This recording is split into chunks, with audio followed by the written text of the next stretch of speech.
Hey everyone, my name is Wes, and welcome back to another episode of Terror Talk where I discuss creepy clips online. I created this original horror music to add to the video, and I hope you enjoy it. Be sure to leave your own comments, and when you're done watching, check the description if you'd like to listen to my music without the commentary. Now let's get into it and have some fun.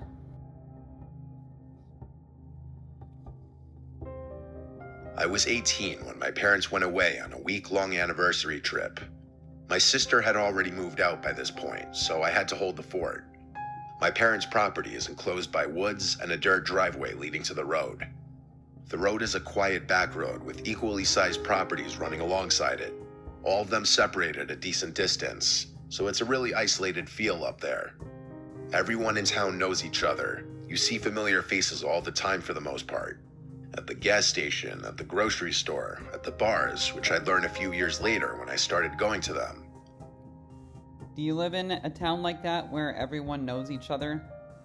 Let me know in the comments below.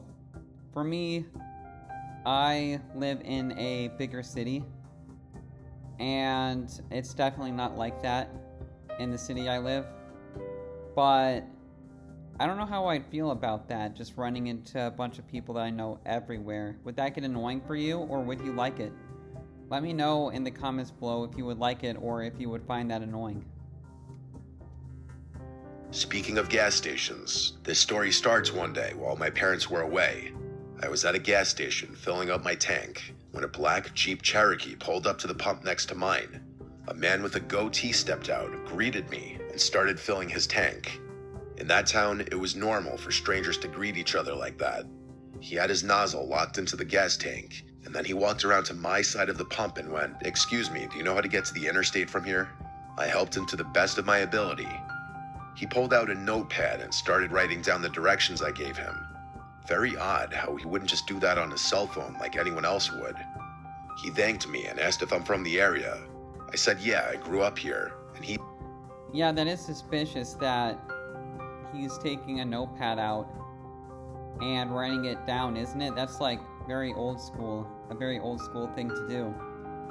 And with Google Maps, you can just use Google Maps to find your direction. And I actually have kind of a horror story about Google Maps. So I was on vacation with my family in the Gulf of Mexico recently, the very southern part of Alabama, and it was absolutely beautiful there. But my mom was telling me about how there were these kids in India, I don't know, kids meaning like 18, 19, 20 years old, but there were 3 of them just driving down a road at night, and Google Maps was directing them to a location, and there were no signs on the road apparently, and it hadn't been updated on Google Maps, but there was a broken bridge that had just crumbled away in a storm or something like that, and they plunged to their deaths driving off the bridge.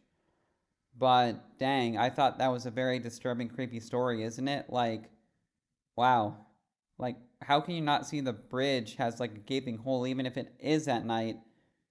I still think you would be able to see it from 10, 20 feet away or whatever, however far away it was, I don't know. But that's a pretty disturbing story, isn't it? I thought it would be relevant to what I'm talking about right now, but yeah. I don't understand why this guy just didn't pull out Google Maps and use that, but it is definitely odd behavior. He said he's from out of town. He didn't specify where. He then went back to his side and put the nozzle back in the pump. He then asked my name, as he said, "It's nice meeting you." I said, "My name's Kate." He said, "What a lovely name," and then got in his car as I got into mine. I drove out first and turned left to go up the road back home. It was only a few minutes worth of driving before I was approaching our turn into the driveway. I slowed down and put my blinker on, then turned right onto the property. It was at that moment that I noticed the car behind me was that same black Jeep Cherokee. He passed me as I turned into our driveway. He went the complete opposite way that I told him to go to get to the interstate. As he passed me, he didn't slow down or anything, so it seemed that maybe he just forgot the directions I gave him and went the wrong way. That would still be very unsettling, wouldn't it? Yeah, I would be like, what the hell? I let myself inside and went about the rest of my day doing whatever. I think it was that night that I was going out to meet up with my friends that I stepped outside and walked to my car and heard the sound of footsteps nearby. Like I said, the house is enclosed by woods, and this was in the middle of the summertime. It could have been any number of animals. So I didn't investigate. I just got in my car and left. But when I got back home hours later and walked from my car to the house, a man's voice from out somewhere in the woods called out Kate. I got the chills as I looked around, and then in a panic rushed to open the front door. Man, how creepy would that be? Hearing your name from out in the woods like that. I slammed it shut and sat on the couch to breathe. The neighbors all knew my name, but the houses are not on top of each other, so it's a bit of a walk. And there was no reason for one of them to call my name like that, like a creep, and not identify themselves. I decided to call my parents to tell them, and their explanation was it must have been one of the neighbors, and they'll probably knock on the door. I didn't tell them about the encounter at the gas station. The next day, which was a Saturday, I stayed home most of the day, and later that night, I once again was going out to meet with my friends. After getting ready and everything, I went outside, and as I was walking to my car, I heard loud and clear from the not-so-far distance, someone called Kate again. This time, I didn't wait a second. I ran back inside the house and locked the door again. I called 911 this time, texting my family while doing so. After 2 cops showed up to the house, they looked around the perimeter of the property with their flashlights, then came back and said to call again if this persisted. I didn't feel much better after this. It's not really like they did much. I refrained from going outside until the next day when I had work. I was a server at a nearby restaurant. I was working a late shift. I left the house in broad daylight, paranoid to hear that voice again. Thankfully, though, I didn't. Maybe seeing the police car finally scared them off. After many hours at work, I was ready to go home and collapse into bed. I pulled onto the property, parked my car out front, and walked to the front door. I stopped when I heard the sound of footsteps again. It didn't sound like an animal's footsteps, though. I stood on the front deck for a second, waiting, and then that familiar voice yelled out again, saying, "Kate, don't call the cops on me again, cutie." I yelled out, "You need help, you're sick," and let myself inside. Wow, this guy really is sick, isn't he? I mean, every single night. This guy needs serious help, and yeah, you just never know what kind of creeps you're gonna encounter, but this is pretty creepy, isn't it? I called the cops once more, and the cops came again, searched the perimeter again, and left.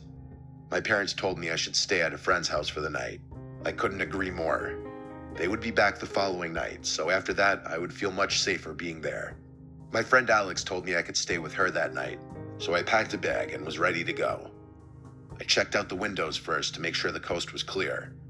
I then went outside and locked the door as fast as I could, then ran to the car. As I turned the key in the ignition, I heard something right to my left. Right outside the driver's side door was a man wearing a face mask trying to open the door. I couldn't even scream. I felt like I was choking on air. As I put the car in drive, he started hitting the glass with his elbow. I looped my car around on the grass and sped down the driveway, and I turned right up the road and didn't stop until I got to Alex's house.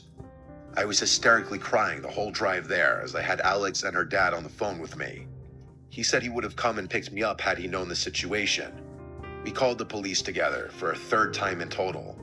A couple officers went to my parents' house to investigate again, make sure no windows were shattered or anything.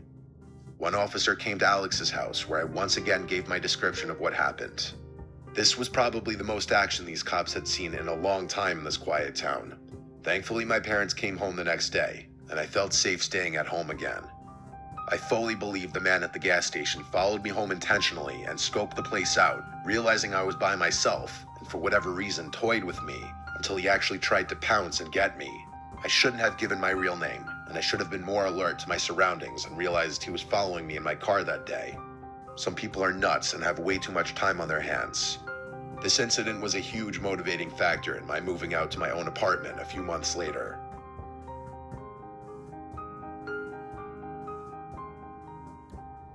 Yeah, pretty crazy, right?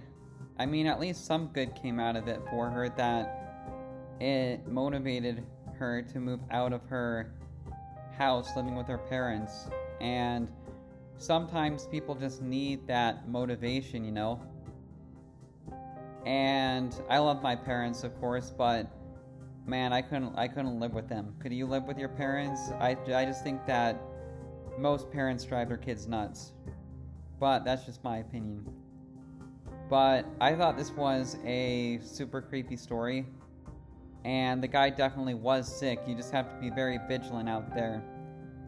Especially if you're a young female. But yeah, I thought this was a good story, and I hope you enjoyed my commentary and the music, and I will see you in the next video.